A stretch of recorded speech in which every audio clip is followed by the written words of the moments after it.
నమస్తే. ఇన్నాళ్ళు నన్ను సపోర్ట్ చేస్తూ, ఎంకరేజ్ చేస్తూ మీ ప్రేమని నాకు అందిస్తున్న ప్రతి ఒక్కరికి కృతజ్ఞతలు. అలాగే ఈ వీడియో కూడా ఖచ్చితంగా మీకు ఉపయోగపడుతుంది. లైక్, షేర్ అండ్ సబ్స్క్రైబ్ చేసి మీ సపోర్ట్‌ని నాకు అందించండి. అలాగే ఈ వీడియో పట్ల మీకున్న అభిప్రాయాన్ని కామెంట్ సెక్షన్‌లో కామెంట్ చేసి తెలియజేయండి. ఇప్పుడు వీడియోని చూద్దాం. జ్యోతిష్య శాస్త్రం ఒక అద్భుతం. వేదాంగమైన జ్యోతిష్య శాస్త్రం అనేటువంటిది మానవ జీవన గమనానికి ఒక వరం. జ్యోతిష్య శాస్త్రం నీ జీవితంలో వెలుగునింపే ఒక భాష.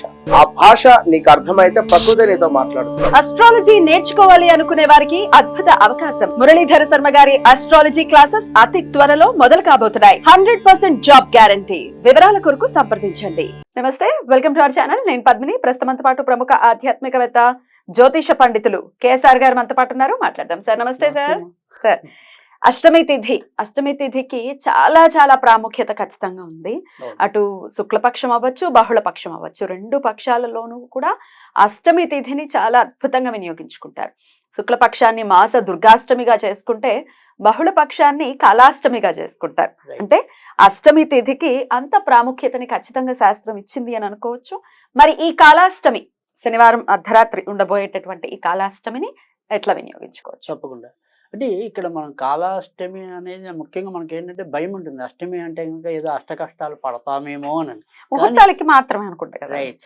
కానీ ఈ దేవతలు ఆరాధించడం వల్ల ఏంటంటే ఈ అష్ట కష్టాల నుంచి దూరం రావటం ఖచ్చితంగా మనకి ముఖ్యంగా ఈ ఆద్దంపతులు అమ్మవారిని ముందు సేవించాలి కాబట్టి ముందు ఆవిడకి స్థానం ఇచ్చాం మాస దుర్గాష్టమని. తర్వాత అయ్యవారిని సేవించాలి కాబట్టి మనం మాస కాలాష్టమి లేదా కాలభైరవాష్టమి, ఇలా మనము రెండో అష్టమి బహుళాష్టమి చేసుకోవటం అనేది అయితే ఉంటుంది. సో నేను చాలా సందర్భాల్లో చెప్పాను, మనకి ఏదైనప్పటికీ కూడా ఈ కలియుగంలోకి వచ్చేప్పటికీ కాలస్వరూపులైన కాళికని కానీ కాలభైరవుని కానీ ఆరాధిస్తూ రావాలి అని చెప్పి. సో అది మనకి ప్రతి నెల ఆయన ఇస్తున్న అనుగ్రహం. ఖచ్చితంగా ఆయన మళ్ళీ ఆయనను ఉగ్ర రూపాన్ని చేసేసి ఆయనను దూరం చేసేసుకుని అనవసరమైన కష్టాలు పడుతూ ఎందుకు వచ్చింది ఇది బాధ? సో కనుక ఖచ్చితంగా మనం కాశీని ఎలా పవిత్రంగా పూజిస్తున్నాము, సేవిస్తున్నాము, తరిస్తున్నాము, అదే రకంగా కాలభైరవుడు కూడా అంతే స్మరించాలి కదా. సో అందుకని కాలభైరవుడిని పూజించడంలో మనం ఖచ్చితంగా శ్రద్ధ పెట్టాలి. సో ఆ శ్రద్ధ ఎలా పెట్టాలి అంటే కనుక ఇక్కడ మనం అదే రోజు అంటే ఏదైతే ముఖ్యంగా ఎప్పుడైనా మీకు తామస దేవతలు ఎలాగైనా కూడా సాయంత్రాలే ఎక్కువ ఆరాధించాలి పగల కన్నా కూడా.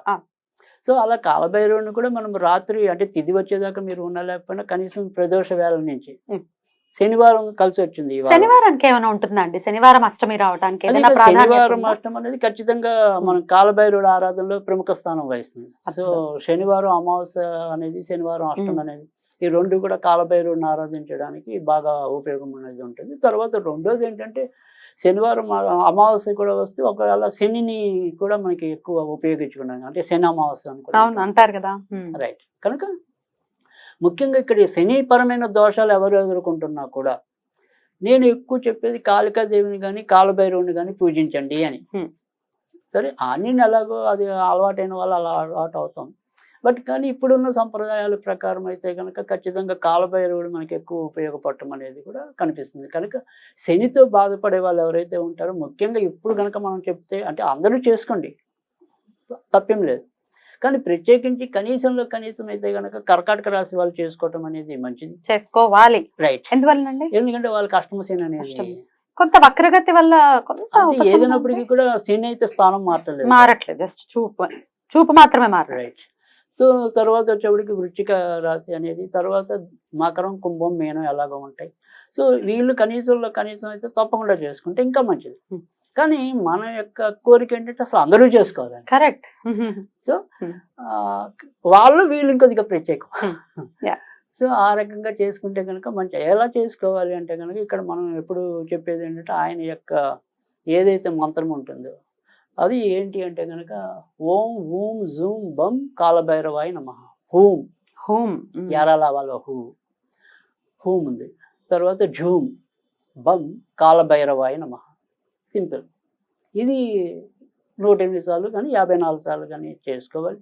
తర్వాత ఇక్కడ కాలభైరవుడికి వచ్చేప్పటికి ఏంటంటే మనం ఏమి నివేదన చేయాలి అంటే కనుక బెల్ల పానకం నివేదన చేయాలి. చేస్తే అది ఖచ్చితంగా మంచి చేయటం అనేది ఉంటుంది. తర్వాత కాశీలో మనకు తెలుసు మద్యాన్ని కూడా ఆయనకి సమర్పిస్తూ ఉంటారు అని చెప్పి. అంటే ఇక్కడ మద్యం అనేది కూడా ఆయనకి మద్యపానంలో సప్రియుడు అని చెప్పి ఆయనకి ఉంది, ఆయన నామాల్లో కూడా వస్తుంది. కానీ సరే బాగా క్రిటికల్ కండిషన్స్ లో ఒకవేళ మనకి ఆ ఎదురుగుండా జాతకాలు ఉన్నప్పుడు అలాంటి వాళ్ళకి నేను చెప్తారా? చెప్తాను, చేయండి చెయ్యండి అని. అయితే ఇవన్నీ ఏంటంటే మనకి మాంసం అనుకోండి, మద్యం అనుకోండి, ఇలాంటివన్నీ కూడా కొద్దిగా వేరే పద్ధతుల్లో కదా, వాటి నుంచి కొన్ని అవసరం బట్టి మనం స్వీకరించాం. మాంసం అంటే మరి గారెల్లో కూడా మాంసకృతులు ఉంటాయి, గారెలు సమర్పిస్తాం కదా. మనం వేరే ఒక టాపిక్ మీకు చెప్తారా? చెప్తాం. తప్పకుండా వివరంగా అయితే సో తెలుసుకుందాం. సో ఇక్కడ మనం ఏంటంటే ఓకే అంటే ఇప్పుడు మా ఊర్లో ఒక డాక్టర్ గారు ఉండేవాళ్ళు, ఆయన ప్రాణం పోతుంది అనుకుంటేనే సెలైన్ పెట్టేవాడు. అయ్ బాబాయ్. ఆయన సెలైన్ పెట్టాడంటే కేసు ఏదో క్రిటికల్ అని critical అర్థం. సో అలా జాతకంలో బాగా సంక్లిష్టమైన పరిస్థితులు ఉంటేనే మనం కొన్ని ఆశ్రయించాలి. సో ఇక్కడ సామాన్య జనుల వరకు మాత్రం మనం బెల్లం పానకంతో సరిపెడదాం. రైట్. సో అయితే రాత్రి పెట్టమంటారా? రాత్రి ఎన్నింటికి? ప్రదోష వేళ ప్రదోష వాళ్ళ ఇష్టం. సప్తం ఉన్నప్పటికీ చెయ్యొచ్చు, Right. స్పర్శ అనేది ఉంటుంది దాని తర్వాత ఎలాగో. అంటే తిథిలో 3 అంతులు గడిచిపోతే మనకి పర్వాలేదు. సో అందుకని అది ఒకవేళ కాదు మేము చేస్తాం ఖచ్చితంగా అనుకున్న వాళ్ళు 9 దాటాగా చేస్తే మరీ మంచిది. చేసుకోండి, ఒప్పుకుంటే. ఒప్పుకుంటే చేసుకోవచ్చు కదా. ఇప్పుడు మనం ఏదైతే మంత్రం ఇచ్చామో ఆ మంత్రం 9 తర్వాత సాధన చేశారనుకోండి, అది కూడా వాళ్ళకి ఇంట్లో అవకాశం ఉంటే కనుక నల్ల పంచులు కానీ నల్ల బట్టలు కానీ ఉంటే, ఇప్పుడు అయ్యప్ప దేశంలో ఉన్న వాళ్ళకైతే ఇంటి అక్కడక్కడ ఉండే ఉంటాయి. అవును అవును. సో నల్ల బట్టలు లేని వాళ్ళు ఎవరంటే బాగా ఇష్టపడతారు కూడా. నల్ల ఇప్పుడు సపోజ్ ఇవాళ రోజుల్లో మనం నల్ల ప్యాంట్ వేసుకుని పైన ఏదైనా ఉత్తరం వేసుకున్నా కూడా చేసుకోవచ్చు. సో ఆ రకంగా అయినా కూడా చేయొచ్చు. అది ఒకవేళ ఇన్ కేస్ మనం ఎప్పుడు కూడా ఒక స్విచ్ వర్డ్ అనేది ఇస్తాం. డెఫినెట్లీ ఇది కాని పక్షంలో మేము ఇది చేయలేమండి పూజ. కొంతమంది ఇళ్లలో నుండి ఒప్పుకోరు. కాలభైరవ ఆరాధన చేయడం ఏమిటి, మేము ఆ ఛానల్లో చూసాం అది చేయకూడదని చెప్పారు, ఇవి బాగా ఉన్నాయి కదా. అలాంటి వాళ్ళ కోసం ఆల్టర్నేటివ్ గా. రైట్. సో దాన్ని మనం ఎలాగా వేరే ప్రత్యామ్నాయం ఏంటి అంటే కనుక ఖచ్చితంగా మనకు ఏదైతే కాలభైరవుడు ఉన్నాడో మనకి నరక బాధ నుంచి తప్పించేవాడు, తర్వాత మన కష్టాలని దూరం చేసేవాడు, తర్వాత ఆయన కాలవశాత్తు మనం చేసే ఏవైతే కర్మలు ఉన్నాయో పాపకర్మలు వాటి నుంచి మనకి సుఖాన్ని ప్రసాదించేవాడు కాబట్టి ప్యారడైజ్. ప్యారడైజ్ స్వర్గం. సో ఆ ప్యారడైజ్ అనే పదాన్ని ఎవరి శక్తానుసారం వాళ్ళు జపిస్తే తప్పకుండా మంచి జరుగుతుంది. ఎన్నిసార్లు చెప్పించమంటారు ప్యారడైజ్? 108. రైట్. ఇది కూడా అంతే. సో అది తర్వాత అవకాశం ఉంటే కనుక ఇదే ప్యారడైజ్ అనే పదాన్ని వాళ్ళు కాగితం మీద నల్ల పెన్నుతో రాసినా కూడా ఇంకొద్దిగా శీఘ్రంగా ఫలించడానికి. ఏం చేయాలి మరి ఆ కాగితాన్ని? ఓహో, రాయాలంతే అంతే. ఏదైనా చిన్న నోట్ బుక్ లో వాళ్ళు చదివినట్టు అవుతుంది, 108 సార్లు రాసినట్టు అవుతుంది. రైట్. సో ఆ రకంగా అయితే వాళ్ళు కూడా మరి వాటిని సద్వినియోగం చేసుకుంటే బాగానే ఉంటుంది. డెఫినెట్లీ అలా సద్వినియోగం చేసుకోవాలనే మనవి చేస్తున్నాం. Right sir, thank you so very much. చాలా బ్యూటిఫుల్ గా ఎక్స్ప్లెయిన్ చేశారు. నమస్తే అండి.